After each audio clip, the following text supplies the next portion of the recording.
नमस्कार मित्रों, कैसे हैं आप सब लोग। उत्कर्ष की ऑनलाइन क्लासेज में आप सभी का स्वागत है। मित्रों, हिंदी विषय की व्याकरण वाले भाग को हम आरंभ कर चुके हैं।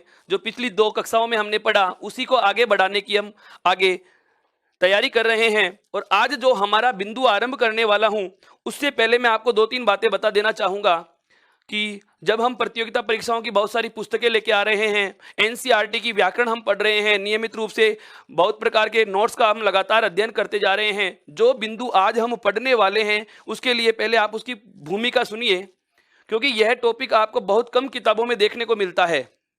अधीनस्थ बोर्ड की परीक्षाएं मान लें, जिसमें पटवार है, ग्राम सेवक हो सकती है, आपके एलडीसी लेवल की पोस्टें हों, चाहे पीटीटी की परीक्षा हो या रिट लेवल की परीक्षाएं होती हैं, इस प्रकार की इन परीक्षाओं में यह वाला बिंदु कम हमें देखने को मिलता है। लेकिन यदि द्वितीय श्रेणी अध्यापक भर्ती परीक्षा की बात की जाए या प्रथम श्रेणी स्कूल व्याख्याता भर्ती परीक्षा की बात की जाए, पुलिस सब इंस्पेक्टर की बात की जाए, तो इस परीक्षा प्रकार की परीक्षाओं में जो हम आज बिंदु चर्चा करने वाले हैं वहां से प्रश्न पूछे जाते हैं और पूछे जाते रहे हैं। तो जो आज का बिंदु है वो पूर्व की कक्षाओं से ही संबंध रखने वाला है, या मैं कहूं कि जो वर्ण विचार वाला सेशन हमारा चल रहा है, इसी में आज एक नया बिंदु और जोड़ रहे हैं। जो नया बिंदु है दोस्तों वो क्या है, ध्यान देना एक बार।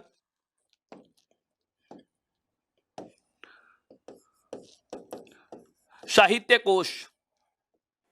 नया बिंदु जो है हमारा आज का वो है साहित्य कोश व शब्दकोश।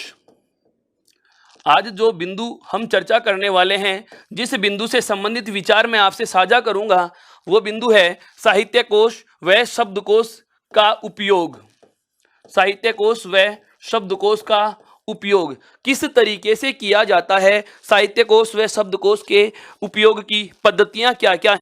सबसे पहले आपके जहन में ये सवाल आ रहा है कि हिंदी हम वर्ण, संधि, संज्ञा, सर्वनाम इस प्रकार के बिंदु तो पढ़ते आ रहे हैं, लेकिन ये ऐसा कौन सा बिंदु आ गया जो बहुत प्रकार की किताबों में, अनुक्रमणिका में अपना कोई स्थान ही नहीं दिखाता, या हम ये कह सकते हैं कि बहुत सी गाइडों में, बहुत सी प्रतियोगिता परीक्षाओं की अन्य अन्य प्रकार के लेखकों की पुस्तकों में इस प्रकार के किसी बिंदु का कोई जिक्र नहीं होता है। लेकिन इसका मतलब यह नहीं है कि एक व्याकरण का पाठ नहीं है। मैंने आपको पूर्व की कक्षाओं में भी बताया था मित्रों कि हम जो ये व्याकरण वाला सेशन पढ़ रहे हैं, हिंदी भाषा की संपूर्ण व्याकरण पढ़ रहे हैं, जो आपको एक ही नहीं बल्कि ऐसी कोई भी परीक्षा जिसमें हिंदी के नाम से कोई भी टॉपिक जुड़ता है, तो उन सभी परीक्षाओं के लिए ये बिंदु बहुत ही ज़्यादा महत्वपूर्ण होगा और बहुत ही ज़्यादा महत्वपूर्ण है। क्योंकि हम जो हिंदी का व्याकरण वाला जो भाग लेकर चल रहे हैं, इसमें किसी एक परीक्षा का विशेष महत्व नहीं, बल्कि यह बिंदु राजस्थान बोर्ड की हो, या मैं कहूँ अधीनस्थ बोर्ड की हो, या मैं कहूँ चाहे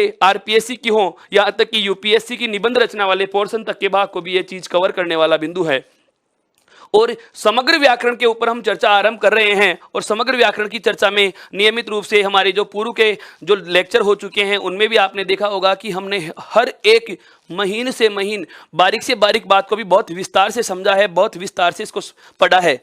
और इसी बात को आगे लेते हुए, इसी कड़ी को जोड़ते हुए मैं आज जो बिंदु आरंभ करने वाला हूं, साहित्य कोश और शब्दकोश का जो उपयोग है किस तरीके से किया जाता है। हाँ, आपका यह सोचना सही भी है कि इसमें प्रश्न क्या आते हैं, ये बिंदु है क्या।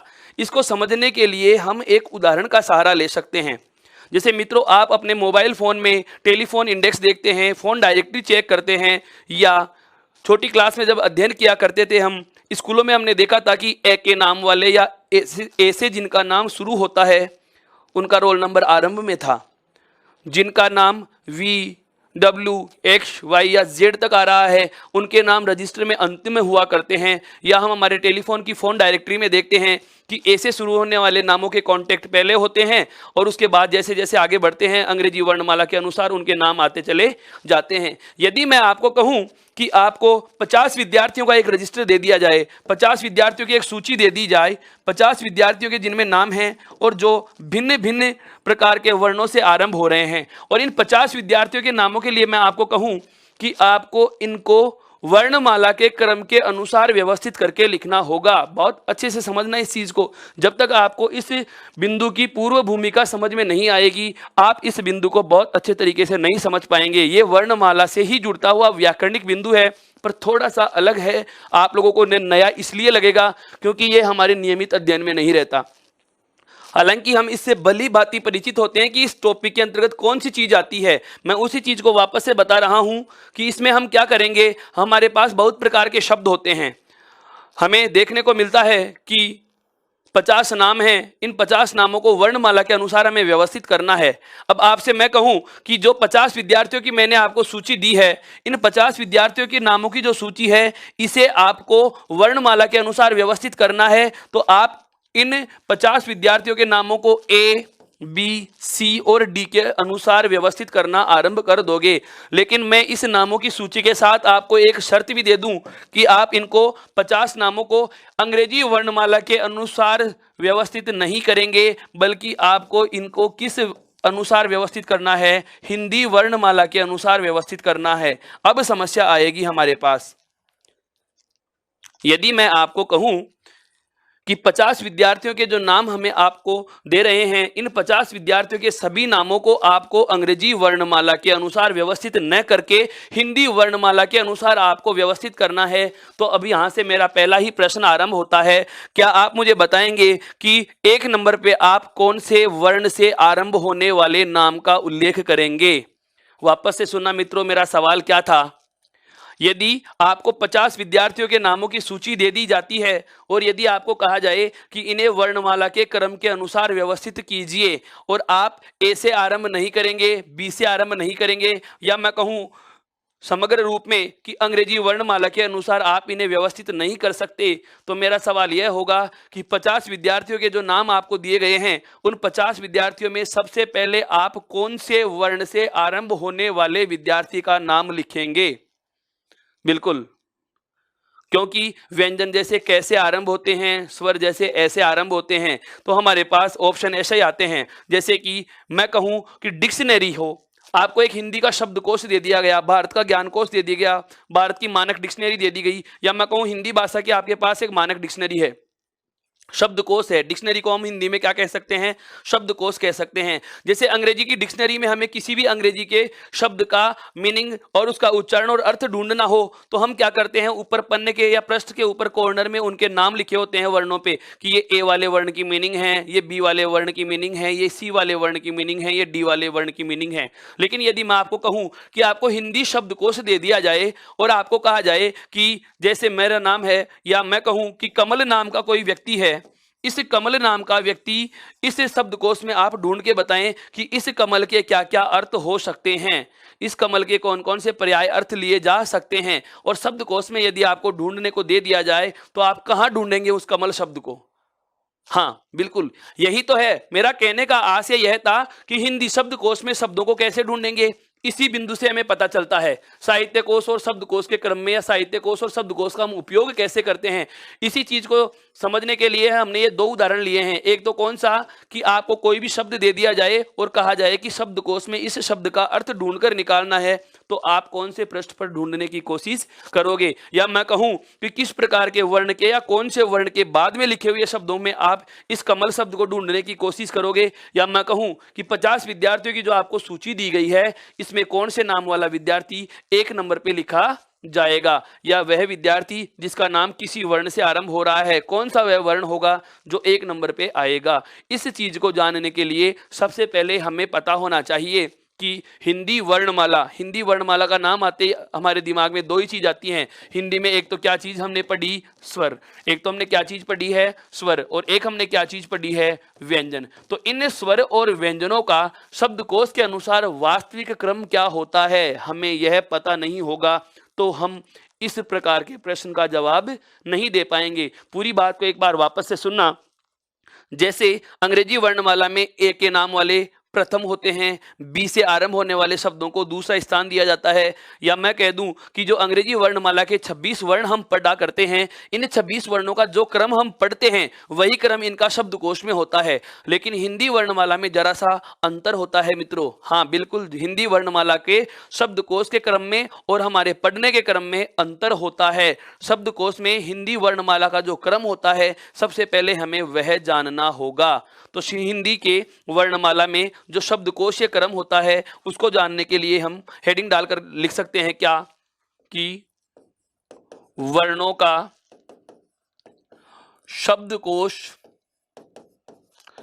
के अनुसार क्रम, वर्णों का शब्दकोश के अनुसार क्रम क्या होगा, सीक्वेंस क्या होगी, कौन से वर्ण के बाद कौन सा वर्ण आता है। हमने पढ़ने के लिए या अध्ययन के लिए तो हमने क्या पढ़ा था कि सबसे पहले स्वर पढ़ लिए, उसके बाद में व्यंजन पढ़ लिए, उसके बाद हमने पढ़े अन्य वर्ण जिनमें अयोगवा है, संयुक्त अक्षर, आपका अनुनासिक, हाँ संयुक्त अक्षर, अनुनासिक, ताड़नजात, ताड़नजात के बाद विदेशी वर्णों का हमने अध्ययन किया है। लेकिन यदि बात की जाए कि हिंदी वर्णमाला में इन शब्दकोश के अनुसार संपूर्ण वर्णमाला का जो क्रम होगा क्या वही होगा, जैसे मैं कहूं कि पहले क्या ए ही लिखा जाएगा, उसके बाद में आ ही लिखा जाएगा, या मैं कहूं हिंदी की डिक्शनरी में या हिंदी के शब्दकोश में प्रथम जो नाम होगा, प्रथम जो शब्द होगा वो कौन से वर्ण से आरंभ होने वाला होगा। बहुत बार पूछा गया है हिंदी वर्णमाला के शब्दकोश का प्रथम वर्ण क्या होता है, और हमें विकल्प में ए भी मिलेगा, हमें विकल्प में कै भी मिलेगा, हमें विकल्प में जैसे अनुस्वार भी दे दिया और हमें विकल्प में जैसे विसर्ग भी दे दिया। अब आपका जवाब क्या होगा मित्रों, मैं आपके जवाब की प्रतीक्षा कर रहा हूं, जरा अपना प्रत्युत्तर दें। मेरा प्रश्न क्या है वापस से सुनिए। हिंदी शब्दकोश के अनुसार वर्णमाला का हिंदी का प्रथम वर्ण कौन सा है, शब्दकोश के अनुसार हिंदी वर्णमाला का प्रथम वर्ण कौन सा होगा, शब्दकोश के क्रम के अनुसार हिंदी वर्णमाला का प्रथम वर्ण कौन सा होगा। बिल्कुल, बहुत सारे मित्र मेरे जवाब दे रहे हैं कै वर्ण होगा, बहुत सारे विद्यार्थियों का जवाब आ रहा है ए वर्ण होगा। हाँ, बहुत बहुत धन्यवाद, आपने कोशिश की, लेकिन आपको मैं बता देना चाहूंगा हताश न हो, आपने प्रयत्न किया है, ये धन्यवाद उसके लिए है। सही जवाब इसका यह नहीं होगा, न तो आपका शब्दकोश में प्रथम वर्ण ए आता है और न ही आपके शब्दकोश में प्रथम वर्ण क्या आता है। मित्रों, ध्यान देने वाली बात है, ये बहुत ही ज्यादा अच्छे से समझ लेना इस चीज को कि शब्दकोश में जो वर्णमाला का क्रम होता है उसमें प्रथम वर्ण जो आता है वह आता है आपका अनुस्वार। वह क्या आता है, अनुस्वार आता है। वापस से समझो मैं क्या प्रश्न था और क्या जवाब दे रहा हूं। यह प्रश्न बहुत बार पूछा जा चुका है स्कूल व्याख्याता वृत्ति परीक्षा में, और 2015 में भी यहां से क्वेश्चन आया था, अभी हम उनको भी चर्चा में लेंगे। पहले उससे हम बात करना चाह रहे हैं क्या, मेरा सवाल यह था आप लोगों से कि हिंदी शब्दकोश के अनुसार हिंदी वर्णमाला का प्रथम वर्ण कौन सा होता है, या हिंदी शब्दकोश में प्रथम वर्ण के स्थान पर कौन सा वर्ण लिखा जाएगा। तो इसका जवाब सदैव हमेशा क्या रहेगा, अनुस्वार होगा। क्या होगा, अनुस्वार होगा। तो अब ये अनुस्वार मैंने बता दिया, याद कैसे रहेंगे, इनका वास्तविक क्रम क्या होता है। तो अभी सबसे पहले हम क्या करते हैं, संपूर्ण वर्णमाला के क्रम को पढ़ लेते हैं, या मैं कहूं कि पहले मैं आपको शब्दों का अध्ययन करवाने से पहले यह चीज बताना चाहूंगा कि कौन से वर्ण के बाद कौन सा वर्ण पूछा जाता है, कौन से वर्ण के बाद कौन सा वर्ण लिखा जाता है, और उसके बाद हम बात करेंगे कि यहां से प्रश्न किस किस प्रकार से पूछे जाते हैं। एक बार ध्यान देना इस बात पे, एक बार ध्यान देना इस बात पे कि वर्णों का शब्दकोश के अनुसार जो क्रम है वो क्या होता है। देखो, सबसे पहले शब्दकोश में क्या लिखा जाता है, अनुस्वार। सबसे पहले शब्दकोश में क्या लिखा जाता है, अनुस्वार लिखा जाता है। मित्रों, सबसे पहले शब्दकोश में क्या लिखा जाता है, अनुस्वार लिखा जाता है। तो ये लो जी, सबसे पहला वर्ण क्या हो गया, अनुस्वार। अनुस्वार के ठीक बाद में हमने पढ़ा था, देखो इधर ध्यान देना, अनुस्वार और विसर्ग, इन दोनों वर्णों को, अनुस्वार और विसर्ग इन दोनों वर्णों को हमने कल नाम दिया था अयोगवाह्य ध्वनियां। क्या नाम दिया था, अयोगवाह्य ध्वनियां। वापस से सुनना, अनुस्वार और विसर्ग को हमने कल जो नाम दिया था वह नाम था अयोगवाह्य ध्वनि, अर्थात यह अनुस्वार और दूसरा जो वर्ण है ये क्या है, विसर्ग। इस अनुस्वार और विसर्ग को कल हमने नाम दिया था, वो कौन सा था, अयोगवाह्य ध्वनियां। अब अयोगवाह्य ध्वनियां इस क्रम में हम पढ़ते भी आ रहे हैं, लेकिन यदि बात की जाए कि अनुस्वार के बाद में कौन सा वर्ण आता है, तो अनुस्वार के बाद में विसर्ग नहीं आकर के इस अनुस्वार का जो तद्भव रूप जिसका मैं कल बात कर चुका हूं, कौन सा, अनुनासिक। कौन सा वर्ण आएगा, अनुनासिक आएगा, जिसको हम दूसरा नाम देते हैं क्या, चंद्र बिंदु। क्या नाम देते हैं, चंद्र बिंदु। अर्थात अनुस्वार के ठीक बाद में जो दूसरा वर्ण लिखा जाता है या जो दूसरा वर्ण आएगा वह कौन सा आएगा, अनुनासिक। तो मित्रों, ये चीज आप समझ रहे होंगे क्या कि हिंदी वर्णमाला के अनुसार या हिंदी वर्णमाला में शब्दकोश या साहित्य कोश के अनुसार प्रथम वर्ण कौन सा होगा। ये बहुत बार प्रश्न पूछा जा चुका है, इसका जवाब क्या होगा, अनुस्वार होगा। हिंदी वर्णमाला में शब्दकोशीय क्रम के अनुसार प्रथम वर्ण कौन सा होता है? अनुस्वार होता है। अब हम बात करते हैं आगे कि अनुस्वार और विसर्ग के बाद आगे वाला वर्ण कौन सा होगा या अन्य वर्ण कौन से होंगे। तो देखो, अनुस्वार के बाद अनुनासिक और उसके बाद हमने क्या लिखा? विसर्ग। इसके बाद बचे हुए सभी स्वर जिस क्रम में हम पढ़ते आ रहे हैं, जैसे ए, आ, रिस्वी, दीर्घ ई, रिस उ, दीर्घ उ, री, ए, ऐ, ओ, औ, उसी क्रम में यहां पर लिखे जाएंगे कि ए के बाद में आ के बाद में ई के बाद में बड़ी ई है, उ, बड़ा उ, री, ए, ऐ, ओ और औ। वापस से समझना दोस्तों इसको। वर्णों का जो शब्दकोश के अनुसार क्रम है, वो क्या होगा? सबसे पहला वर्ण क्या होता है? अनुस्वार। अनुस्वार के बाद में दूसरा वर्ण क्या होगा? अनुनासिक। अनुनासिक के बाद तीसरा वर्ण क्या होगा?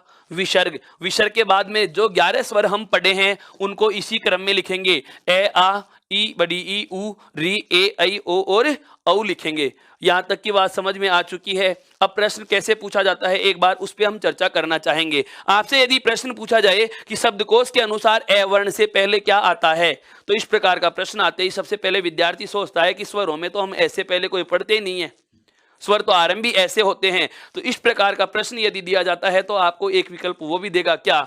उपरोक्त में से कोई नहीं। उपरोक्त में से कोई नहीं। वापस से चर्चा करना चाहूंगा मित्रों, अगर आपको कह दिया जाए कि शब्दकोश में प्रथम वर्ण कौन सा होता है या शब्दकोश में प्रथम वर्ण ए के पहले मैं कौन सा वर्ण लिखूंगा, तो ऐसे पहले कौन सा वर्ण आता है, और ऑप्शन आपको दे दिया जाए विसर्ग, उसके बाद दूसरा आपको विकल्प दे दिया जाए अनुनासिक, उसके बाद अगला विकल्प दे दिया जाए अनुस्वार, और उसके बाद अगला विकल्प दे दिया जाए उपरोक्त में से कोई नहीं या नन ऑफ दीज। अब इस समय हमारे जहन में दो चीजें चलती रहती हैं। जब तक हमने यह बिंदु नहीं पढ़ा, जब तक हमें इस बिंदु का पता ही नहीं है कि शब्दकोश के अनुसार हिंदी वर्णमाला का क्रम हमारे पढ़ने वाले क्रम के अलग होता है, इन दोनों में अंतर पाया जाता है, यह बात जब तक हम जानेंगे नहीं, समझेंगे नहीं, तब तक इस प्रकार के प्रश्न का जवाब दे पाना सदैव हमारे लिए कठिन ही होता है। इसका सही जवाब और आसानी से जवाब देने के लिए हमें यह पंक्ति पता होनी चाहिए कि वर्णमाला का जो शब्दकोश के अनुसार क्रम है उसमें सबसे पहला वर्ण क्या आता है? अनुस्वार। अब हमारे दिमाग में यह आता है कि विसर्ग तो इस ए, आ, ई की लाइन में सबसे अंत में आएगा, जैसे ए, आ, ई, बड़ी ई, उ, बड़ा उ, री, ए, ऐ, ओ, औ और अंग ए, और अंग के बाद हम क्या पढ़ते हैं? एह, विसर्ग पढ़ा करते हैं। तो हमारे जहन में होता है कि विसर्ग तो सबके अंत में आता है या इस पंक्ति के अंत में आता है, तो विसर्ग तो हो ही नहीं सकता, विसर्ग तो हो ही नहीं सकता। इसका मतलब सबसे पहले हम उसी विकल्प को काट चुके होते हैं जो हमारा पूर्णतः सही होता है। इसके बाद आप इनमें से कोई सा भी विकल्प चयन कीजिए, आपके सभी प्रश्नों के जवाब क्या जाएगा? गलत ही जाएगा। सभी विकल्प क्या होंगे? गलत, क्योंकि जो सही विकल्प था उसको हमने पहले ही हटा दिया है। तो यह बात आप जान चुके हैं। परीक्षा में पेपर बनाने वाला कुछ नया प्रश्न नहीं उठाता, वो कोई नए प्रश्न पैदा भी नहीं करते, वो कोई नई चीज नहीं लेके आते। केवल हमारे पास जो डाटा होता है, जो बिंदु हम बहुत अच्छे से पढ़ चुके होते हैं, उसमें प्रश्नों के तरीके बदल देता है और हमारा सारा का सारा पढ़ा हुआ अस्त व्यस्त हो जाता है। तो जब तक हम इन एक एक चीज को बहुत बारीकी से नहीं पढ़ लेंगे, तब तक इस प्रकार के प्रश्नों का जवाब दे पाना हमारे लिए बहुत कठिन रहेगा। क्या कि वर्णमाला का जो पढ़ने का क्रम होता है उसमें सबसे पहला वर्ण हम स्वरों में क्या पढ़ते हैं? ए। ये सबसे प्रथम वर्ण के रूप में पढ़ा जाता है। ये तो हमने स्वरों में पढ़ा है ए वर्ण। लेकिन यदि आपको शब्दकोश का क्रम पूछ लिया जाए, तो शब्दकोश के अनुसार हमारा पहला वर्ण कौन सा होगा? अनुस्वार होगा। कौन सा होगा? अनुस्वार। तो यहां तक दो प्रकार के प्रश्न आपको मैं बता चुका हूं। पहला प्रश्न शब्दकोश के अनुसार हिंदी का प्रथम वर्ण कौन सा होगा?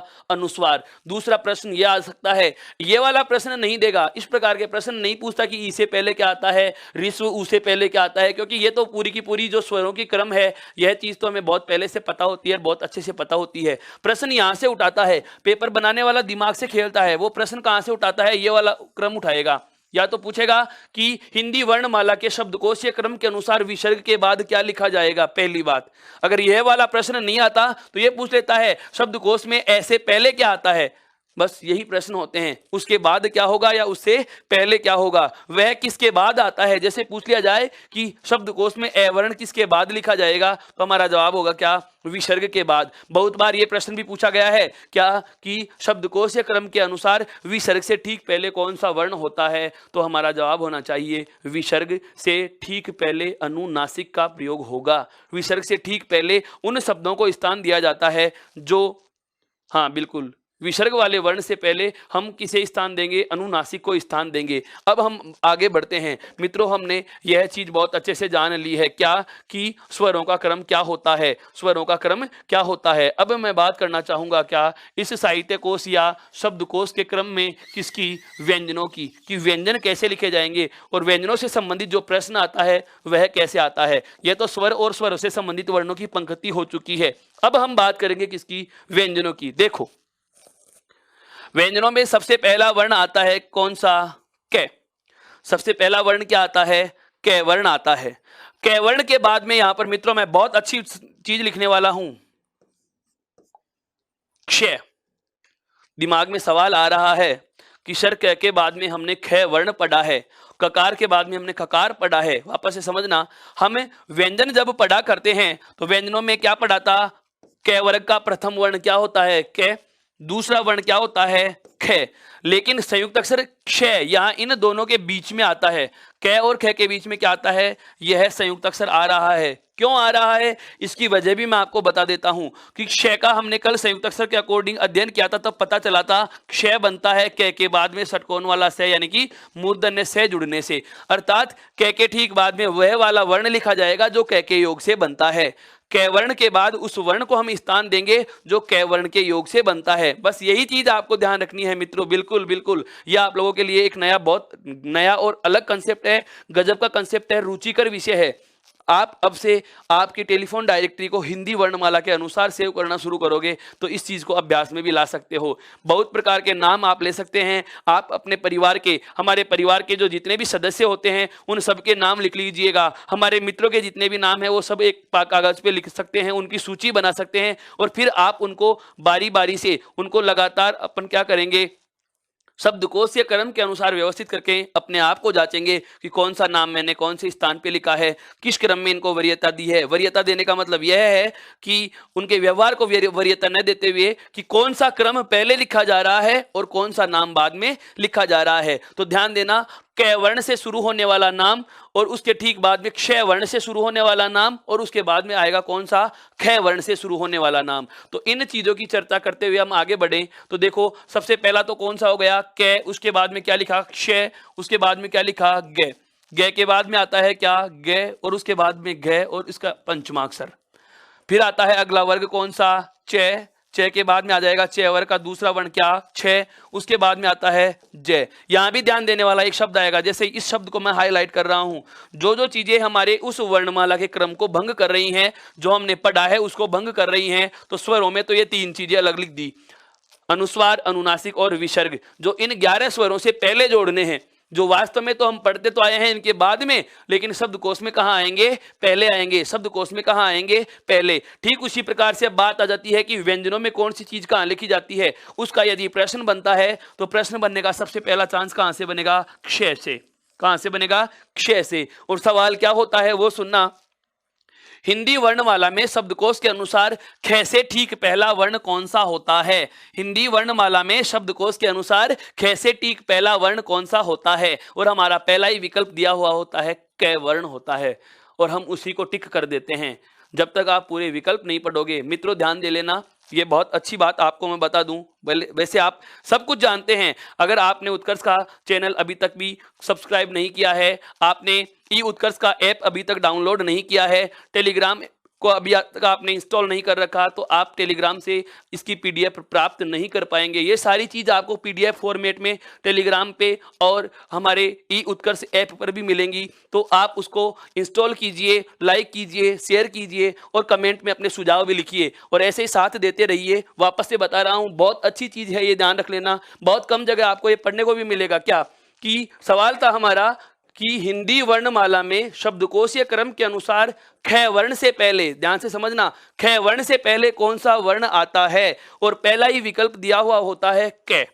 पहला ही विकल्प क्या होता है, क। और हम यही सोचते हैं कि क से पहले तो ख आता है, ख के बाद में क्या आता है, ग।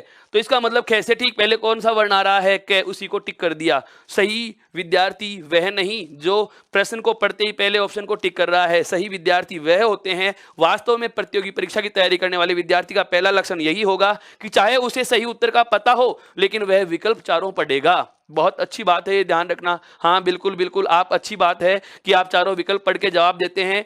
आपको चारों विकल्प ही पढ़ने हैं। क्या पता बहुत बार हमें नजदीकी जवाब मिल जाता है, उसके भी ठीक पहले और भी हमें ज्यादा कोई नजदीकी, जैसे एक छोटे से उदाहरण की बात करें, आपसे सवाल पूछ लिया जाता है जोधपुर स्थित है। मित्रों सवाल पे गौर करना, नजदीकी उत्तर से मेरा संदर्भ क्या था। जैसे आपसे मैं सवाल करता हूं कि जोधपुर स्थित है और आपको विकल्प दिए जा रहे हैं राजस्थान में, भारत में, एशिया में या संसार में।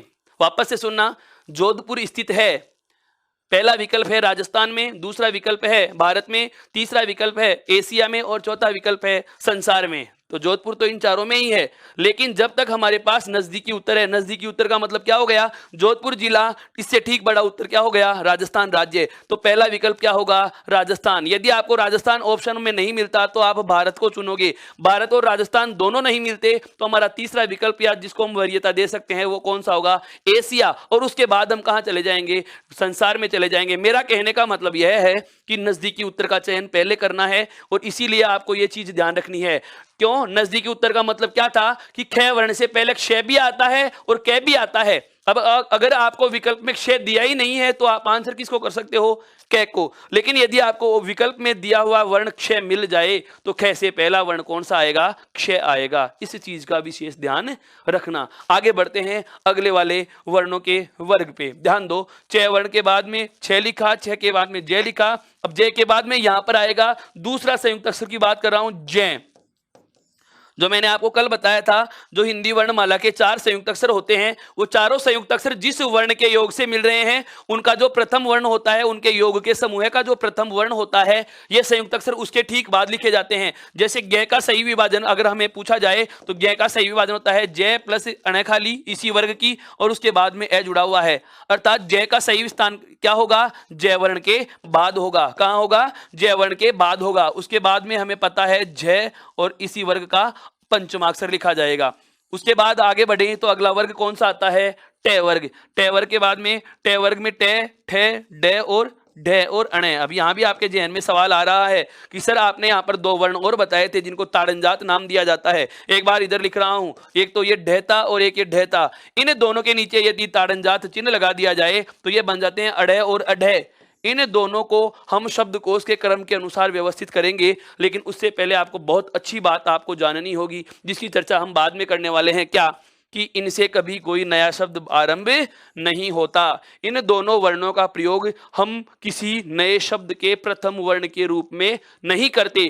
क्यों नहीं करते, इसका कारण भी हम अभी चर्चा करेंगे। पहले यह वाली बात समझ लें, उसके बाद अगला वर्ग जो आएगा शब्दकोश के क्रम के अनुसार, उस वर्ग में पहला वर्ण क्या आएगा, तय। तय के बाद में एक संयुक्त अक्षर आता है, कौन सा दोस्तों, त्रय। तीसरा पूछा जाने वाला प्रश्न, तीसरा पूछा जाने वाला बिंदु, तीसरा वह वर्ण हमारे पास आ चुका जहां से सवाल बनता है। यानी कि पहला तो हमारे पास आया कौन सा, क्षय क्षत्रिय वाला।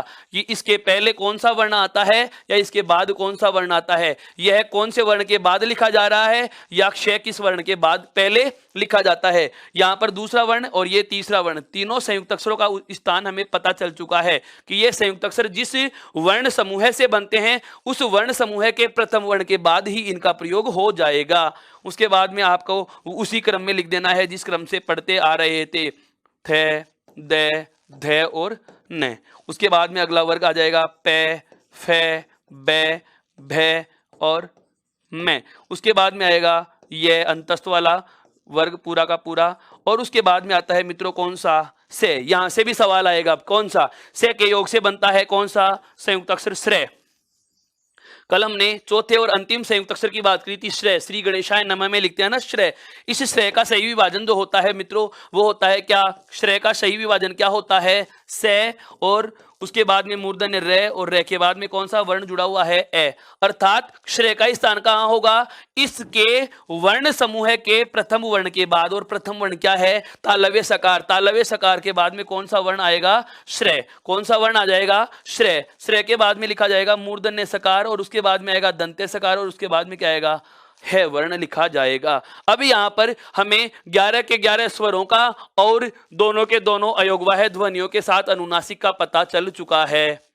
और यहां पर हमने क्या पढ़ा, यहां पर हमने व्यंजनों का शब्दकोश के अनुसार या साहित्य कोश के अनुसार क्रम, और उन व्यंजनों में 25 और वर्गीय, 8 आपके अंतस्थ और ऊष्म तथा 4 संयुक्त अक्षरों की भी हमने चर्चा कर ली है। चारों संयुक्त अक्षर कौन कौन से हैं, वापस से बता रहा हूं आपको। एक तो कौन सा है क्षय, एक कौन सा है जय, एक कौन सा है त्रय और एक कौन सा है श्रेय, एक कौन सा है श्रेय। इन चारों का स्थान कौन से वर्ण के बाद आता है, कौन से वर्ण से पहले आता है, या इन चारों संयुक्त अक्षरों से पहला वर्ण कौन सा होता है और बाद वाला वर्ण कौन सा होता है। यदि प्रश्न इस वर्णमाला के क्रम में से पूछा जाएगा, इस वर्णमाला के लेखन के क्रम में से पूछा जाएगा, तो इस प्रकार के प्रश्न का आंसर आपको देना होगा। अब यह चार्ट हमारे लिए क्या महत्व रखता है, या इस प्रकार के जो वर्णमाला का क्रम का जो लेखन है वो हमारे लिए क्या है वो समझो।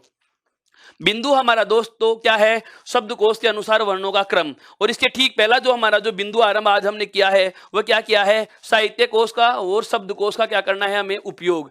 अर्थात हमारे को हिंदी डिक्शनरी या हमें हिंदी डिक्शनरी पढ़ने को दे दी जाए, मुझे हिंदी डिक्शनरी आप पढ़ने को दोगे या मैं आपको हिंदी डिक्शनरी पढ़ने को दे दूं, या हमें हिंदी डिक्शनरी पढ़ने को मिल रही है और किसी शब्द का हमें स्थान निर्धारित करना है या शब्द ढूंढना है, तो दोस्तों किस तरीके से ढूंढेंगे, तो उसके लिए हमें यह ध्यान रखना होगा क्या कि कौन से वर्ण के बाद कौन से वर्ण से शुरू होने वाले नाम आएंगे। जैसे मैं कहूं कि थ वर्ण से शुरू होने वाले नाम कहाँ आएंगे, त्रय वाले नामों के बाद।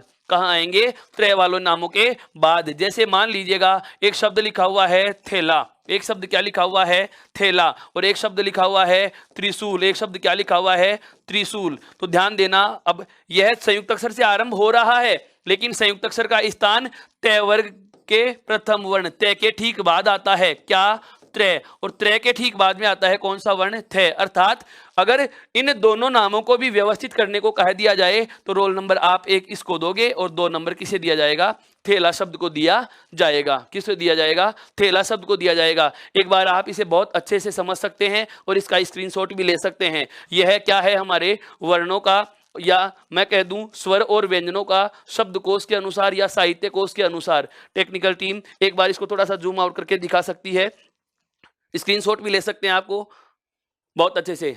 हाँ मित्रों, अब हम थोड़ा और आगे बढ़ते हैं। ध्यान देना, यह वाली बात हमें पता चल चुकी है कि कौन सा वर्ण किस वर्ण के बाद लिखा जाएगा, कौन सा वर्ण किस वर्ण के बाद लिखा जाएगा, इन सब चीजों का पता चल चुका। अब एक महत्वपूर्ण आपको बात ध्यान रखने की है, वो क्या है कि शब्दकोश में इन वर्णों का क्रम तो निर्धारण कर लिया। अब शब्दों का क्रम निर्धारण करने से पहले हमें यह पता होना चाहिए कि कौन कौन से वर्ण को किस किस तरीके से अदा किया जाता है। बिल्कुल, बहुत अच्छी चीज बताने जा रहा हूं। हम हिंदी व्याकरण में सर ने पहले ही आपको बता दिया और मैंने भी आपको बहुत अच्छे से बता दिया है कि जो उत्कर्ष का ई उत्कर्ष ऐप चल रहा है यूट्यूब पे, जो ऑनलाइन लाइव क्लासों का जो ये चैनल चल रहा है, ये सामाजिक कार्यों के तहत चल रहा है, समाज उत्थान के मद्देनजर रखते हुए चल रहा है। सर का जो समाज के विकास में एक योगदान है उसके तहत चल रहा है, या उन विद्यार्थियों के लिए बहुत ज़्यादा महत्वपूर्ण हो जाता है जो किसी अति आवश्यक परेशानी या अटलनीय या ऐसी कोई परेशानी की वजह से ऑफलाइन क्लास ज्वाइन नहीं कर पाते, तो उन विद्यार्थियों के लिए बहुत फायदेमंद चीज़ है कि आपको जैसा ऑफलाइन क्लास में पढ़ाया जा रहा है, जैसा हम ऑफलाइन क्लास में सभी विद्यार्थियों को पढ़ा रहे हैं, ठीक वैसा ही और उसको बेहतर तरीके से यहाँ पर आपके सामने रखा जा रहा है, ताकि आप इसका पूर्ण लाभ उठा सकें, पूरा लाभ उठा सकें और इस ऐप के माध्यम से PDF प्राप्त कर सकें, इस चैनल के माध्यम से अपने ज्ञान को और ज़्यादा उत्तरोत्तर विकास की गति दे सकें। तो इन चीज़ों का आपने अध्ययन इसलिए नहीं किया कि बहुत बार क्या होता है, किताब लिखने वाले या हम कहें मेरे विद्वान साथी जो पढ़ाने वाले होते हैं, इस प्रकार के बिंदु को पढ़ाने से बच जाते हैं। और वो इसलिए बच जाते हैं कि या तो कई बार परीक्षा के पाठ्यक्रम में इन बिंदु को शामिल नहीं किया जाता, और कई बार हम ये सोच लेते हैं कि ये तो बहुत सामान्य सी बात है। लेकिन ध्यान रखना मित्रों, इस सामान्य से याद रखने वाले बिंदु में भी कितने प्रकार के अच्छे अच्छे प्रश्न पूछे जा चुके हैं। देखो श्रेय का उच्चारण स्थान कौन सा होगा, या मैं कहूं श्रेय किसके बाद लिखा जाएगा, तो हमें इसका कोई क्रम पता ही नहीं रहता। क्यों? क्योंकि न तो हम इसको स्वरों के साथ में पढ़ा करते हैं, न व्यंजनों के साथ पढ़ा करते हैं। जो हम छोटी क्लास में 36 व्यंजन पढ़ते आ रहे थे, जो 33 वास्तविक व्यंजन और 3 संयुक्त अक्षर, उनके अलावा ये चौथा संयुक्त अक्षर होता है, अर्थात इसे हमने छोटी क्लासों में वर्णमाला में नहीं पढ़ा, लेकिन यह शब्दकोश में वर्णमाला में अपना एक स्थान रखता है। इसे लिखा जाता है मूर्धन्य सकार से पहले और तालव्य सकार के बाद। इन सभी वर्णों का हमें पता चल चुका है। अब अगली जो बात मैं आरंभ करने वाला हूं, वो आरंभ करने वाला हूं क्या, देखो हमें यह तो पता है कि स्वर वर्ण स्वतंत्र होते हैं, अपने आप में पूरे होते हैं, बिना किसी दूसरे वर्ण की सहायता से बोले जाते हैं। लेकिन व्यंजन वर्ण जो होते हैं वो स्वतंत्र नहीं होते, अर्थात ये दूसरे वर्ण की सहायता से बोले जा रहे हैं। व्यंजनों में क्या जुड़ा होता है दोस्तों? स्वर जुड़ा होता है। क्या जुड़ा होता है? स्वर जुड़ा होता है। और उस स्वर को यदि हम हटा देते हैं तो व्यंजन स्वर रहित हो जाता है। व्यंजन क्या हो जाता है? स्वर रहित हो जाता है। बहुत बार हमारे सामने ऐसे शब्द आते हैं जिनमें संयुक्त अक्षरों का प्रयोग होता है। बहुत अलग चीजें हैं ये, थोड़ा सा धैर्य के साथ सुनिए, इसको वापस से बता देता हूं सारी बात। कि स्वर जो होते हैं वो स्वर क्या होते हैं? स्वतंत्र होते हैं, अपने आप में पूरे होते हैं। और जो स्वतंत्र और अपने आप में पूरे होते हैं, इसका मतलब यह हुआ कि इन्हें आधा नहीं किया जा सकता। बहुत अच्छे से याद कर लेना इस बात को मित्रों। क्या? कि स्वर कभी आधे नहीं होते। या मैं आपसे पूछूं, क्या आपने कभी देखा है आधा ए लिखा हुआ कहीं या आधा आ लिखा हुआ कहीं? नहीं मिलता। इसका मतलब यह हुआ कि ये जो स्वर वर्ण होते हैं इन्हें कभी स्वर रहित नहीं कर सकते या इनको आधा नहीं कर सकते। क्यों? क्योंकि ये स्वतंत्र हैं, अपने आप में पूरे हैं, इनके उच्चारण में किसी अन्य वर्ण की सहायता ही नहीं लेंगे तो हटाएंगे किसे? किसे नहीं हटा सकते, बिल्कुल। हाँ, लेकिन व्यंजन स्वतंत्र नहीं होते। व्यंजनों में दूसरे वर्ण की हेल्प ली जाती है, दूसरे वर्ण की सहायता ली जाती है। तो जिसकी सहायता हम ले रहे हैं, जरूरी थोड़ी है, आवश्यक थोड़ी है कि वह लगातार सहायता हमें मिलती ही रहे। क्या पता सहायता करने वाला वर्ण अपना साथ छोड़ के चला जाए। इसका मतलब ये आधे अधूरे हो सकते हैं। तो समस्त वर्णों को, जो व्यंजन के वर्ण होते हैं, इन समस्त व्यंजन वर्णों को हम आधा कर सकते हैं। और आधा करने के बाद यदि लिखा जाए तो मैं कहूं, जैसे इसी चार्ट पे या इसी बोर्ड पर हम इन समस्त व्यंजनों को आधा लिखें तो कैसे लिखेंगे? अकेला हो तो आप इन सब के नीचे क्या जोड़ सकते हो? हलंत चिन्ह जोड़ सकते हो। क्या जोड़ सकते हो? हलंत चिन्ह जोड़ सकते हो। दोस्तों, यदि किसी भी व्यंजन वर्ण को आधा लिखना है, अकेला व्यंजन वर्ण लिखना हो, तो उसको हम हलंत लगा के आधा लिख सकते हैं या स्वर रहित प्रदर्शित कर सकते हैं। मेरा कहने का मतलब यह हुआ कि यदि आप अकेले व्यंजन के नीचे हलंत लगा देते हैं तो देखने में वह माना जाता है कि इसमें स्वर जुड़ा हुआ नहीं है। मेरा सवाल यहां से नहीं है, मेरा बिंदु यह भी नहीं है। यह बात आपको बहुत पहले से पता थी, लेकिन मैं इसकी सहायता से जो अगले चरण पे पहुंचने वाला हूं उसका संकेत दे रहा हूं। वो सुनिए। क्या? मैंने आपसे कहा कि किसी व्यंजन को आपको आधा करना है। मैंने आपसे कहा कि किसी व्यंजन को आपको आधा करना है, तो आपने क्या किया कि सर हलंत लगा दो। चलो मान लिया हलंत लगा दिया। अब हलंत लगा करके तो आप इनको संयुक्त शब्द में तो लिख नहीं सकते ना। अकेला वर्ण यदि लिखना हो, जैसे वापस से समझना, जैसे कै वर्ण है। अब इस कै वर्ण को देखने से पता चलता है कि इसमें स्वर जुड़ा हुआ है, अर्थात इसमें ए जुड़ा हुआ है।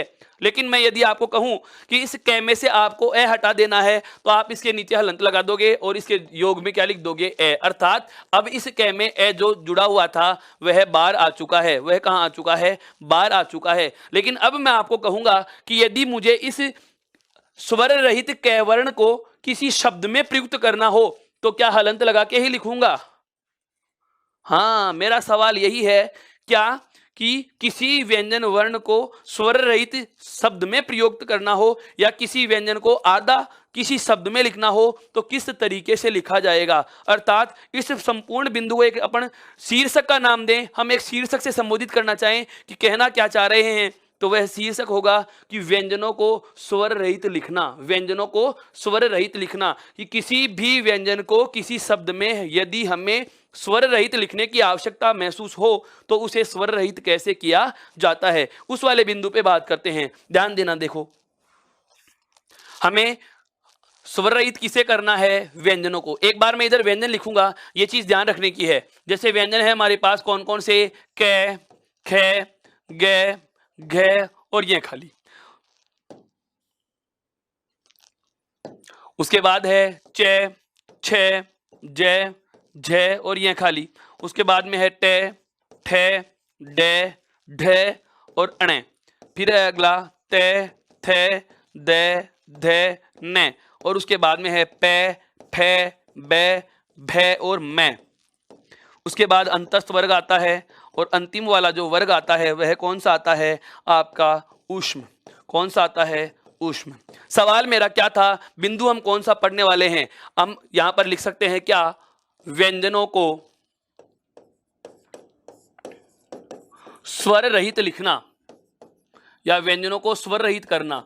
किसी भी व्यंजन को यदि हमें स्वर रहित लिखना हो किसी शब्द में तो किस तरीके से लिखा जाएगा। हाँ बिल्कुल मित्रों, यह वाला जो व्यंजनों का वर्गीकरण है, जो व्यंजनों का मैंने आपको एक बोर्ड लिख दिया कि क वर्ग के सारे वर्ण, च वर्ग के सारे वर्ण, ट वर्ग के सारे वर्ण, त वर्ग के सारे वर्ण और प वर्ग के सारे वर्ण। इसके अलावा एक वर्ग हमारे पास आ गया अंतस्थ का और अंतिम वर्ग जो हमारे पास आता है वो कौन सा आता है ऊष्म का। इन 25 वर्गीय और 8 आपके अंतस्थ और ऊष्म, इन 33 व्यंजनों को, इन कुल 33 व्यंजनों को यदि किसी शब्द में स्वर रहित प्रयुक्त करना हो या आधा प्रयुक्त करना हो तो इसके मोटे मोटे 3 तरीके होते हैं। कितने तरीके होते हैं? 3 तरीके होते हैं। या मैं कहूं व्यंजनों को स्वर रहित करने के कितने तरीके होते हैं दोस्तों? 3 तरीके होते हैं। कितने तरीके होते हैं? 3। वो 3 तरीके कौन से हैं? अब हम उन पर आरंभ करते हैं चर्चा। देखो सबसे पहली बात क्या है, ऐसा कोई भी वर्ण जिसमें खड़ी पाई का प्रयोग होता हो। अब एक एक शब्द को गौर से सुनना, बहुत अलग चीजें हैं ये, एक एक शब्द को गौर से सुन लेना। व्याख्याता भर्ती परीक्षा, पुलिस एसआई और द्वितीय श्रेणी अध्यापक भर्ती परीक्षा, स्पेशल एजुकेशन संस्कृत डिपार्टमेंट वाली व्याख्याता भर्ती परीक्षा के लिए ये बहुत ज्यादा महत्व का बिंदु है। इस चीज का ध्यान रहे क्या कि ऐसा कोई भी वर्ण जिसमें खड़ी पाई का प्रयोग हो। खड़ी पाई तो जानते हैं आप सभी, वापस से बताऊं एक बार। जैसे किसी वर्ण को लिखने के लिए हम एक कच्चा प्रारूप बनाते हैं, यह वाला जो ये ऊपर लाइन होती है मित्रों, इसे कहा जाता है सिरोरेखा। क्या कहा जाता है? सिरोरेखा कहा जाता है। जो ऊपर पंक्ति खींची हुई है इस पंक्ति को क्या कहा जाता है? सिरोरेखा कहा जाता है। और जो ये सीधा पूर्ण विराम की तरह लगाते हैं इसे कहा जाता है खड़ी पाई। क्या कहा जाता है दोस्तों? खड़ी पाई कहा जाता है। क्या कहा जाता है? खड़ी पाई कहा जाता है। जब विराम चिन्हों का प्रयोग हम पढ़ेंगे उस समय इस संदर्भ में भी बात की जाएगी। हाँ बिल्कुल, मैं आपको हिंट दे रहा हूं आगे आने वाले बिंदुओं के बारे में। हम हिंदी की पूरी व्याकरण को एक दूसरे बिंदु से जोड़ते हुए पढ़ेंगे। ऐसा नहीं कि लो सभी बिंदु अलग अलग हैं, संपूर्ण हिंदी व्याकरण के बिंदु अलग अलग होते हैं, ऐसा कुछ भी नहीं होता। यदि हिंदी व्याकरण, नाम से ही पता चल रहा है हिंदी की व्याकरण, एक भाषा की एक व्याकरण है। अगर एक ही भाषा की व्याकरण है तो अलग कैसे होगी? वो तो एक दूसरे से कहीं ना कहीं अंतर संबंध रखती ही है और हम इसको संबंध बनाते हुए ही पढ़ेंगे, इसका संबंध रखते हुए ही पढ़ेंगे। यानी कि मैं कहूं, मैं आपको एक दूसरे टॉपिक को उलझा कर पढ़ाऊंगा, एक दूसरे टॉपिक को रिलेटेड करके पढ़ेंगे, ताकि हमें यह पता भी रहेगा कि कौन सा टॉपिक पढ़ने के बाद आगे वाला बिंदु कौन सा होता है जिसकी तरफ यह बिंदु संकेत कर रहा है। मैंने आपको परसों की कक्षा में यह चीज बहुत अच्छे से बता दी थी कि जैसे स्वर और व्यंजनों को पढ़ लेने के बाद संधि समझने में सहायता मिलती है। इसका मतलब यह हुआ कि संधि, वर्ण और स्वर, या मैं कहूं संधि के लिए आवश्यक जो है वह है वर्ण विचार। तो वर्ण विचार पढ़ेगा तो ही संधि समझ में आती है, और संधि और समास पढ़ लेंगे उसके बाद ही उपसर्ग और प्रत्यय समझ में आएंगे। संधि, समाज, उपसर्ग और प्रत्यय पढ़ लेंगे। इन चारों टॉपिकों को पढ़ने के बाद ही हम शब्द शुद्धि वाला भाग बहुत अच्छे से कर पाते हैं। इसका मतलब क्या हुआ कि हिंदी के सारे बिंदु या व्याकरण के सारे बिंदु एक दूसरे से अंतर संबंधित होते हैं, कोई बिंदु अलग नहीं होता। अब आते हैं हम वापस से हमारे बिंदु पे। क्या हमारा बिंदु क्या था कि एक किसी वर्ण को लिखने के लिए ऊपर तो हम जो लाइन खींच रहे हैं इसका नाम तो क्या होता है? सिरोरेखा। और जो सीधी लाइन के रूप में पूर्ण विराम की तरह लगा रहे हैं इसे क्या कहा जाता है? खड़ी पाई। अब व्यंजनों को जो स्वर रहित लिखने का तरीका था उसमें पहला तरीका क्या आ रहा है दोस्तों कि ऐसा कोई भी वर्ण जिसमें खड़ी पाई का प्रयोग होता हो। बहुत अच्छे से समझना इसको। ऐसा कोई भी वर्ण जिसमें खड़ी पाई का प्रयोग होता हो और वह इस खड़ी पाई से पहले आरंभ होकर पहले ही पूरा हो जाता है। मैंने बहुत अलग बात बोली है, ध्यान से सुनना। कोई भी वर्ण है हमारे पास जिसमें खड़ी पाई का प्रयोग हो रहा है, कोई भी वर्ण है हमारे पास जिसमें खड़ी पाई का प्रयोग हो रहा है, और ऐसा वर्ण जो इस खड़ी पाई के इधर ही लिख दिया जाता है, अर्थात खड़ी पाई से पहले ही आरंभ होता है, पहले ही पूरा हो जाता है। मेरा कहने का मतलब यह हुआ कि इसमें खड़ी पाई भी होगी लेकिन वो इसको लांग कर आगे नहीं जाएंगे, लांग कर आगे नहीं जाएंगे, इधर नहीं होगा, केवल खड़ी पाई के बाईं ओर ही पूरा हो जाता है। ऐसा कोई भी वर्ण हो जिसमें खड़ी पाई का प्रयोग होता है और जो खड़ी पाई को लांग कर आगे नहीं जाते, उन्हें किसी शब्द में आधा लिखना हो तो खड़ी पाई को हटाकर आधा लिखा जाता है। ऐसे वर्णों को यदि आधा लिखना हो तो आप क्या कर सकते हो? इस खड़ी पाई को हटा सकते हो, और जैसे ही खड़ी पाई को हटा देंगे यह वर्ण आधा हो जाएगा। खड़ी पाई को हटा देंगे तो यह वर्ण क्या हो जाएगा? आधा। अब उदाहरण से समझिए। जैसे एक वर्ण है हमारे पास ग, जैसे मैंने एक वर्ण लिखा ग, आपको भी यह दिखाई दे रहा है बहुत अच्छे से, एक वर्ण है कौन सा, ग वर्ण है। इस ग वर्ण में देखिए, यह तो ग की जो घुंडी वाला, और ये जो संकेत है खड़ी पाई का, यह संकेत किसका है, खड़ी पाई का। अब पहली बात, क्या मेरा कहने का मतलब यह था, सबसे पहले देखो ये तो है सिरोरेखा, ये तो क्या है भाई, सिरोरेखा, यह क्या है, सिरोरेखा, और यह क्या है, खड़ी पाई। तथ्य क्या कह रहा था, पहला तरीका क्या कह रहा था कि ऐसा वर्ण जो इस खड़ी पाई का प्रयोग करते हुए लिखा जाता है, इस ग में खड़ी पाई का प्रयोग हो गया। बात दो, क्या कि खड़ी पाई से पहले ही तो ये शुरू हुआ, देखो इधर, और पहले ही पूरा हो गया। मेरा मतलब यह है कि इस ग वर्ण को लिखने के लिए इस खड़ी पाई के बाद हमें कुछ लिखने की आवश्यकता नहीं है। जो भी कुछ लिख रहे हैं इसके पहले ही लिख रहे हैं, इसके हम बाईं तरफ ही लिख रहे हैं, आगे इसके बढ़ नहीं रहे। और ऐसे वर्णों को यदि हमें किसी शब्द में आधा लिखने की आवश्यकता पड़ जाती है, तो ऐसे वर्णों को आधा करने का तरीका क्या होता है, जो ये खड़ी पाई है मित्रों, इस खड़ी पाई को हमें क्या करना होगा, हटा देना होगा।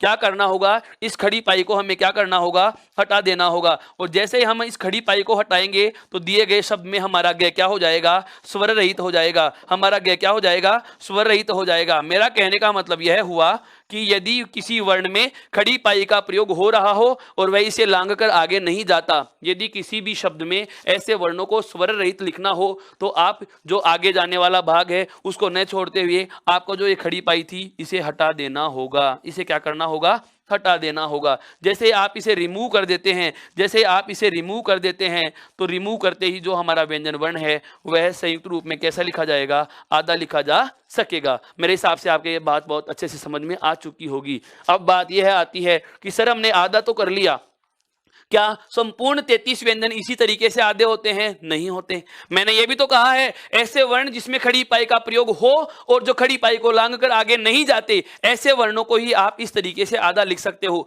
अब सबसे पहले बात यह आ जाती है कि ऐसे वर्ण कितने होते हैं हिंदी वर्णमाला में जिसमें खड़ी पाई का प्रयोग होता भी है और जो खड़ी पाई को लांघ कर आगे भी नहीं जाते। तो ऐसे वर्णों की यदि हमें संख्या पूछ ली जाए तो ऐसे वर्णों की संख्या होती है 22। कितने वर्ण है व्यंजनों में, इन 33 में से 22 व्यंजन ऐसे हैं, 22 वर्ण ऐसे हैं जिनमें खड़ी पाई का प्रयोग हो रहा है और जो लांघ कर इसको आगे नहीं जाते। अब वो 22 वर्ण कौन कौन से हैं, हम उनको भी चिन्हित कर सकते हैं। देखिए, क वर्ग का दूसरा वर्ण, क वर्ग का दूसरा वर्ण, क वर्ग का तीसरा वर्ण और क वर्ग का चौथा वर्ण। क वर्ग का कौन सा वर्ण, चौथा वर्ण। इन तीनों में खड़ी पाई का प्रयोग हो रहा है और इसको लांघ कर वो आगे भी नहीं जा रहे। इसके बाद में च वर्ग का पहला वर्ण, च वर्ग का पहला वर्ण, च वर्ग का तीसरा वर्ण, च वर्ग का चौथा वर्ण और क्रम से पांचवा, और क्रम से पांचवा। इस च वर्ग में चारों वर्ण छत्रक को छोड़ करके ये जो चार वर्ण हैं इनमें खड़ी पाई का प्रयोग भी हो रहा है और ये इसको लांघ कर आगे भी नहीं जाते। उसके बाद में ट वर्ग का केवल एक वर्ण आता है, कौन सा, अंतिम, या ट वर्ग का पांचवा वर्ण ऐसा है जिसमें खड़ी पाई का प्रयोग होता है और जो इसे लांघ कर आगे नहीं जाता। उसके बाद में देखो, तय वर्ग में भी प्रथम वर्ण है, तय वर्ग का द्वितीय वर्ण है, तय वर्ग का चतुर्थ वर्ण है और तय वर्ग का पंचम वर्ण है। अर्थात मैं कहूं कि तय वर्ग में केवल एक वर्ण था, तय वर्ग में केवल कितना वर्ण है, एक। च वर्ग में कितने आए, चार। च वर्ग में कितने आ गए, चार। और क वर्ग में कितने आए, तीन। उसके बाद में आपके तय वर्ग में भी कितने आ गए, चार। बात आती है प वर्ग में। देखो, प वर्ग में प्रथम वर्ण, प वर्ग का तीसरा, प वर्ग का चौथा और प वर्ग का पांचवा, ये चार वर्ण इसमें भी ऐसे हैं जिनमें खड़ी पाई का प्रयोग हो रहा है और जो खड़ी पाई को लांघ कर आगे नहीं जा रहे। उसके बाद में देखिए यह, उसके बाद में आता है ल और उसके बाद में आता है व वर्ण।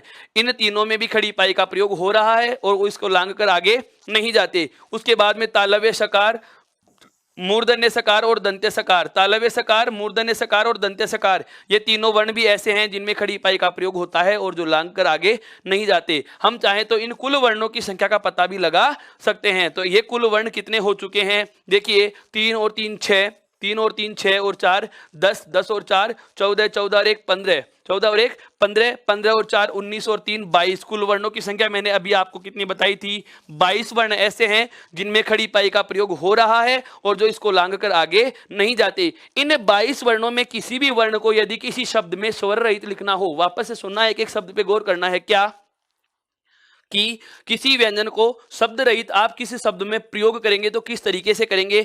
इन 22 वर्णों में, हाँ बिल्कुल, यह है बिंदु सीधे आपके सिलेबस में नहीं आ रहा, यह बिंदु हमें शब्द शुद्धि में काम में आता है बहुत ज्यादा।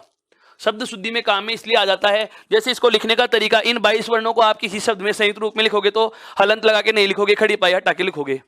तो एक मानकीकृत रूप यदि हमें भाषा का प्राप्त करना हो, मानक रूप यदि किसी शब्द का प्राप्त करना हो, तो वही तरीका मान्य होगा जो वास्तव में मानकों पे खरा उतरता हो। और उसके लिए बता रहा हूं ये चीज क्या, कि इन 33 व्यंजनों में से 22 व्यंजन जो मैंने गोले में आपको हाईलाइट कर दिए हैं, इन 22 व्यंजनों को यदि किसी शब्द में हमें स्वर रहित करके प्रयुक्त करना है, तो जो खड़ी पाई लगी हुई थी इसे हटा देंगे, तो ये सारे के सारे वर्ण क्या होंगे, आधे हो जाएंगे। या सारे के सारे वर्ण कैसे लगेंगे, स्वर रहित लगेंगे। तो हमारे पास जो वर्णों को स्वर रहित करने के तरीके थे, इन वर्णों को स्वर रहित करने के तरीकों में सबसे पहला तरीका हमारे पास क्या आया दोस्तों, कि यदि किसी वर्ण में, सबसे पहला तरीका क्या आया, खड़ी पाई ली, खड़ी पाई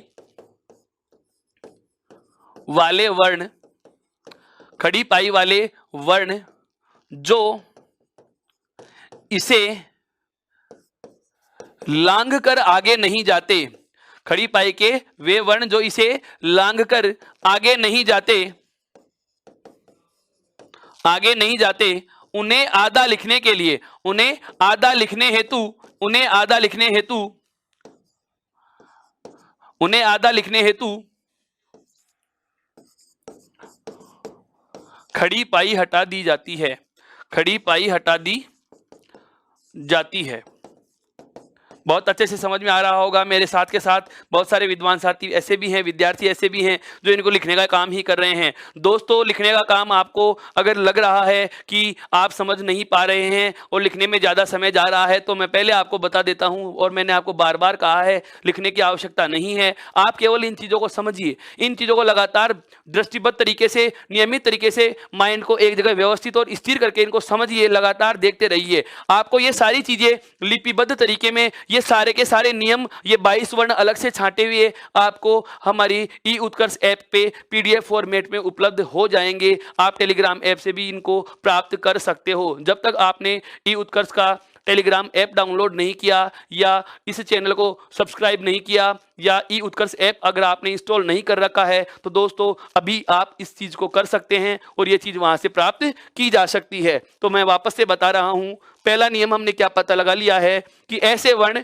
जिनमें खड़ी पाई का प्रयोग हो रहा है, ऐसे वर्ण जिसमें खड़ी पाई का प्रयोग हो रहा है, जो इसे लांघ कर आगे नहीं जाते, जो लांघ कर आगे नहीं जाते, यदि उन्हें आधा लिखना हो तो खड़ी पाई हटा दी जाती है। उन्हें अगर आधा लिखना हो तो खड़ी पाई हटा दी जाती है। खड़ी पाई को हटाकर आप इन्हें आधा लिख सकते हो। और ऐसे वर्णों की संख्या कितनी होती है, 22 होती है। ऐसे वर्णों की संख्या कितनी होती है, 22 होती है। दोस्तों, आपके बात समझ में आ चुकी, बहुत अच्छे से समझ में आ चुकी। अब 33 में से 22 वर्णों का हमें पता चल चुका, बचे हुए कितने वर्ण हैं, 11। उन 11 वर्णों की बात और कर लेते हैं कि 11 वर्णों को कैसे लिखा जाएगा। तो देखो एक बार, दूसरा तरीका, बचे हुए व्यंजनों में 11 वर्णों में नंबर 2 पे नियम, दूसरा नियम क्या आता है, दूसरा तरीका क्या आता है, ऐसा कोई भी वर्ण, ऐसा कोई भी वर्ण जिसमें खड़ी पाई का प्रयोग हो रहा हो, ऐसा कोई भी वर्ण जिसमें खड़ी पाई का प्रयोग हो रहा हो और जो इसे लांघ कर आगे भी जा रहे हैं। बहुत अच्छी बात बोल रहा हूं, अलग बात बोल रहा हूं, समझना दोस्तों। मैंने क्या कहा, खड़ी पाई वाले वर्ण जो लांघ कर आगे नहीं जाते, 22 वर्णों को आधा करना हो तो खड़ी पाई हटा के आधा लिखा जा सकता है, ये चीज हमने पढ़ ली। अब दूसरी बात बोल रहा हूं, एक एक शब्द पे गौर करना, क्या कि वे वर्ण जिनमें खड़ी पाई का प्रयोग हो रहा है, वे वर्ण जिनमें खड़ी पाई का प्रयोग हो रहा है, लेकिन जो इसे लांघ कर आगे भी निकल गए, जो इसे लांघ कर दाईं तरफ कूद जाते हैं, जो इसे लांघ कर इधर से शुरू हो रहे हैं और यहां तक पहुंच रहे हैं, बिल्कुल मेरा संकेत आप समझ चुके हैं। ऐसे वर्ण हिंदी वर्णमाला में व्यंजनों के रूप में केवल 2 हैं। ऐसे वर्ण हिंदी वर्णमाला में व्यंजनों के रूप में कितने हैं, केवल 2। एक तो कौन सा, कै वर्ण। एक तो कौन सा है दोस्तों, कै वर्ण है। एक तो कौन सा है दोस्तों, कै वर्ण ऐसा है जिसमें खड़ी पाई का प्रयोग हो रहा है और जो खड़ी पाई को लांघ कर आगे जा रहा है। और एक पै वर्ण का दूसरा, जिसको फै वर्ण बोलते हैं, यह भी ऐसा है जिसमें खड़ी पाई का प्रयोग हो रहा है और जो इसे लांघ कर आगे जा रहा है। कै वर्ण और फै वर्ण, अर्थात ऐसे केवल कितने वर्ण होते हैं, 2। ऐसे केवल कितने वर्ण हैं, 2। एक तो कौन सा है, कै, और एक कौन सा है, पै वर्ण का दूसरा फै वर्ण। अर्थात इन दोनों वर्णों में खड़ी पाई का प्रयोग भी हो रहा है और ये इसे लांघ कर आगे भी जा रहे हैं। अब इसे किसी शब्द में आधा लिखना है तो किस तरीके से लिखेंगे, सुनना एक बात को। अब आपके जहन में आ रहा है कि यदि मैं इनमें खड़ी पाई हटा दूं, दोस्तों समझना मेरी बात, यदि मैं इनमें खड़ी पाई हटा देता हूं, यदि मैं इसमें से खड़ी पाई हटा देता हूं, तो आपका जैसे कि खड़ी पाई हटा के लिखूं तो ये शब्द कैसे हो जाएगा, इस प्रकार से रहेगा। क्यों? क्योंकि यहां पर जो खड़ी पाई थी, जो यहां पर जो खड़ी पाई है, इस खड़ी पाई को हमने क्या कर लिया, हटा दिया। हमने क्या कर लिया, इस कै वर्ण में जो खड़ी पाई है इसको अगर हटा दिया तो वर्ण का बचा हुआ रूप क्या हो जाएगा, वर्ण का बचा हुआ रूप क्या रह जाएगा, इस प्रकार से हमारे पास कै वर्ण बचेगा जो किसी प्रकार का कोई ध्वनि संकेत नहीं है। देवनागरी लिपि में ऐसा कोई वर्ण का चिन्ह ही नहीं है, अर्थात हम इसमें खड़ी पाई को तो हटा नहीं सकते, खड़ी पाई को तो हटा नहीं सकते। ऐसे ही इसमें फे वर्ण की भी खड़ी पाई को हटाया नहीं जा सकता। तो इसे आधा कैसे करेंगे, आप कहेंगे सर आगे जाने वाले भाग को हटा देंगे। अगर मैं कै वर्ण के इस आगे जाने वाले भाग को हटा दूंगा तो यह वह बचेगा। यदि मैं फे वर्ण के आगे जाने वाले भाग को हटा देता हूं तो ये पे वर्ण बच जाएगा। इसका मतलब आगे जाने वाले भाग को भी नहीं हटा सकते और खड़ी पाई को भी नहीं हटा सकते। इनको आधा करने का तरीका क्या है, इन्हें आधा लिखने के लिए आगे जाने वाला जो भाग है, आगे जाने वाला जो भाग है, इसे इस आगे जाने वाले भाग को आपको आधा हटाना होगा। इस आगे जाने वाले भाग को कितना हटाना होगा, आधा हटाना होगा। जैसे इधर लिखें कि हमारे पास वर्ण क्या दे रखा था, कै वर्ण दे रखा है, हमारे पास क्या दे रखा था, कै वर्ण, और हमारे पास दूसरा वर्ण क्या था, फे वर्ण। मैंने क्या किया है, इनमें जो आगे जाने वाला आधा भाग था ये वाला, इस आगे जाने वाले आधे भाग को मैंने क्या कर दिया, हटा दिया। अर्थात अब इसको परिभाषा के शब्दों में बोलें, इसको परिभाषा के शब्दों में बोलें तो इसको परिभाषा के शब्दों में ऐसे कहा जा सकता है, दूसरा नियम हो जाएगा ये, वर्णों को या व्यंजन वर्णों को स्वर रहित लिखने का दूसरा नियम क्या हो जाएगा कि वे वर्ण जिनमें खड़ी पाई का प्रयोग होता है और जो इसे लांघकर आगे निकल जाते हैं, वे वर्ण जिनमें खड़ी पाई का प्रयोग होता है और जो इसे लांघकर आगे निकल जाते हैं, उन्हें आधा लिखने के लिए आगे जाने वाले भाग को आधा हटा दिया जाएगा। एक एक शब्द को ध्यान से सुन लेना, वापस से बोल रहा हूं, वे वर्ण जिनमें खड़ी पाई का प्रयोग होता है, वे वर्ण जिनमें खड़ी पाई का प्रयोग होता है और जो खड़ी पाई को लांघकर आगे निकल जाते हैं, जो खड़ी पाई को लांघकर आगे निकल जाते हैं, इस प्रकार के वर्णों को आधा लिखने के लिए आगे जाने वाले भाग को आधा हटा दिया जाता है। आगे जाने वाले भाग को आधा हटा दिया जाता है, अर्थात जो आगे जा रहा भाग था, अर्थात जो आगे जा रहा भाग था, इसको हमने क्या कर लिया, आधा हटा दिया। और जैसे आप किसी आगे जाने वाले भाग को आधा हटा दोगे तो ये दोनों के दोनों व्यंजन वर्ण क्या हो जाएंगे, आधे हो जाएंगे, स्वर रहित हो जाएंगे। आपको यह बात बहुत अच्छे से समझ में आ चुकी है। अब सवाल यह होता है कि कितने वर्ण हैं, केवल 2। इस प्रकार के कितने वर्ण हैं, केवल 2। 22 वर्णों का तो ऐसा था जिनको खड़ी पाई हटा के आधा किया, उसके बाद में बचे हुए 2 वर्ण ऐसे आ गए जिनको आगे जाने वाले भाग को आधा हटा के हमने आधा कर दिया, अर्थात हम 24 वर्णों को स्वर रहित कर चुके हैं। अब बचे वर्ण कितने हैं, केवल व्यंजनों में से 9 वर्ण। उनको पढ़ने के लिए अपन बात करते हैं तीसरे तरीके की। किसकी बात करते हैं, तीसरे तरीके की। देखो एक बार ये वाली बात समझ में आ चुकी। वे वर्ण जिनमें 22 वर्ण ऐसे हैं जिनमें खड़ी पाई होती है, आगे जाने वाले भाग को आधा नहीं हटाएंगे, में केवल खड़ी पाई आधी हट जाती है, खड़ी पाई हटा दी जाती है। दूसरा तरीका हमने क्या पढ़ा, वे वर्ण जिनमें खड़ी पाई है भी और जो आगे भी जा रहे हैं तो आगे जाने वाले भाग को आधा हटा करके कै और फे वर्ण दोनों वर्णों को आधा किया जा सकता है। अब आता है हमारा नियम नंबर तीसरा या तीसरा तरीका, जो किसी व्यंजन को हमें क्या करना है, आधा करना है। तो ध्यान दो कैसे होगा। पहले तो मैं आपको अब वो वर्ण बता रहा हूं जो खड़ी पाई के बिना लिखे जाते हैं, खड़ी पाई के बिना लिखे जाते हैं। तो बिना खड़ी पाई वाले वर्ण कौन कौन से हैं, देखो कै वर्ग में केवल एक बचा हुआ है, कौन सा, 5वां। ये लो जी, कै वर्ग का 5वां वर्ण लिख दिया। उसके बाद में चै वर्ग का दूसरा वर्ण, चै वर्ग का दूसरा वर्ण। उसके बाद में टै वर्ग के प्रथम 4, टै वर्ग के कितने वर्ण, प्रथम 4 वर्ण। टै वर्ग के कितने वर्ण, प्रथम 4 वर्ण। और उसके बाद में आता है तै वर्ग का तीसरा दैदवात, टै वर्ग का तीसरा वर्ण। और उसके बाद में आता है अंतस्थ में एक वर्ण है रे, अंतस्थ में कौन सा है, प्रकंपित, जिसको रे वर्ण बोलते हैं। और एक वर्ण है कौन सा, अंतिम है, कौन सा है वर्ण है। ये 9 वर्ण हो गए। कुल कितने वर्ण हो चुके हैं, 9। इन 9 वर्णों में खड़ी पाई का प्रयोग नहीं होता, इन 9 वर्णों में खड़ी पाई का प्रयोग नहीं होता। अब सवाल यह उठ रहा है कि इन्हें आधा कैसे करें, इनमें तो खड़ी पाई का प्रयोग होता ही नहीं है। देखो मित्रों, जिसमें खड़ी पाई का प्रयोग नहीं होता, पहले तो इन 9 वर्णों के नाम सुनिए। इन 9 वर्णों में इस रे वर्ण के अलावा, इन 9 वर्णों में इस रे वर्ण के अलावा जो 8 वर्ण रह गए, उन 8 वर्णों को कहा जाता है गोल वर्ण। क्या कहा जाता है? गोल वर्ण। एक नया नाम है आप लोगों के लिए। साहित्य के विद्यार्थी स्पेशली ध्यान दे लेना, भाषा विज्ञान वाले विद्यार्थी बहुत अच्छे से समझो इस चीज को। क्या कि हिंदी वर्णमाला में व्यंजनों में से वे वर्ण जिनमें खड़ी पाई का प्रयोग नहीं होता, ऐसे वर्णों की संख्या पूछ ली जाए तो ऐसे वर्णों की संख्या होती है कितनी? 9 होती है। कितनी होती है? 9 वर्ण ऐसे हैं जिनमें व्यंजन वर्ण ऐसे हैं जिनमें खड़ी पाई का प्रयोग नहीं होता, और वो कौन कौन से हैं आपके सामने लिखे हुए हैं। अब दूसरी बात यह आ जाती है कि इन 9 वर्णों को किस नाम से जाना जाता है। जिनमें खड़ी पाई होती है उनको तो कहा जाता है खड़ी पाई के वर्ण, और जिनमें खड़ी पाई नहीं होती, इन 9 वर्णों में से इस रैवर्ण के अलावा शेष रहे 8 वर्णों को गोल वर्ण कहा जाता है। क्या कहा जाता है? गोल वर्ण कहा जाता है। अब गोल क्यों कहा जाता है उसकी भी वजह समझो। इनको गोल वर्ण इसलिए कहा जाता है कि इनको लिखने के लिए नीचे वाला भाग जो है, अंतिम भाग देखो गोल हो रहा है। क्या हो रखा है? गोल हो रखा है। मैं उसको थोड़ा सा गहरा कर रहा हूं ताकि ये चीज आपको बहुत अच्छे से समझ में आ जाएगी। ये देखो, इन 8 वर्णों का नीचे वाला भाग क्या हो रखा है? गोल हो रखा है। अर्थात हमें इस पेन को गोल घुमाना ही पड़ता है, और जो गोल घुमाकर लिखे जा रहे हैं अर्थात इन्हें क्या कहा जाता है? गोल कहा जाता है। इसमें नीचे से राउंड शेप आ रही है, गोल शेप आ रही है, इसलिए इनको गोल वर्ण कहा जाता है। यह बात आपके समझ में आ चुकी। तो इस एक वर्ण किसको? इस रेफ वर्ण रे को हटा रहा हूं। इस रेफ वर्ण रे के अलावा ध्यान से समझना, इस रेफ वर्ण रे के अलावा जो 8 वर्ण बचे हैं, उन 8 वर्णों का नाम क्या होता है? गोल वर्ण। उन 8 वर्णों का नाम क्या होता है मित्रों? गोल वर्ण। और इन 8 वर्ण जो गोल वर्ण हैं, 8 वर्ण क्या है? गोल। और 9 वर्ण कौन से हैं? जिनमें खड़ी पाई का प्रयोग नहीं होता। तो इन 8 गोल वर्णों को यदि किसी व्यंजन में, सॉरी किसी शब्द में आधा लिखना हो तो आप कैसे लिखोगे? हल चिन्ह का प्रयोग करके।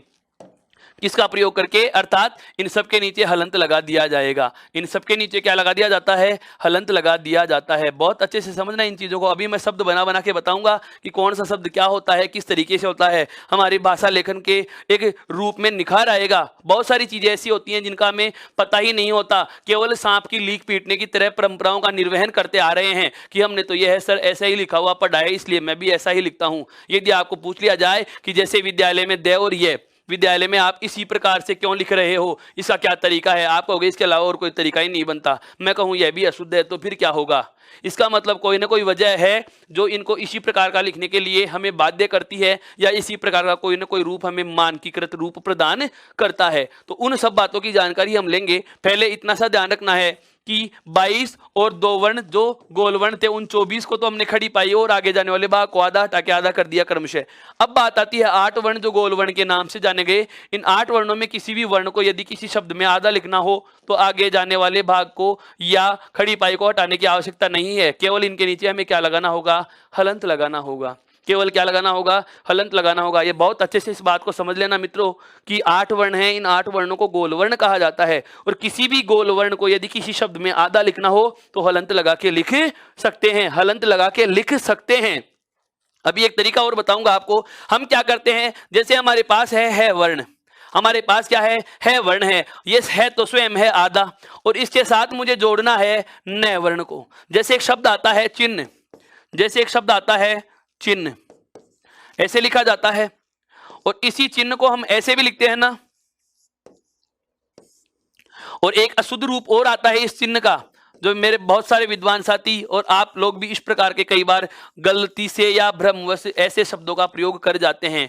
यह वाला चिन्ह में, ये चिन्ह है, इसमें न आधा दिख रहा है वास्तव में, जो कि वर्तनी की दृष्टि से चिन्ह शब्द संकेत वाले पर्यायवाची के रूप में अशुद्ध हो गया वर्तनी की दृष्टि से।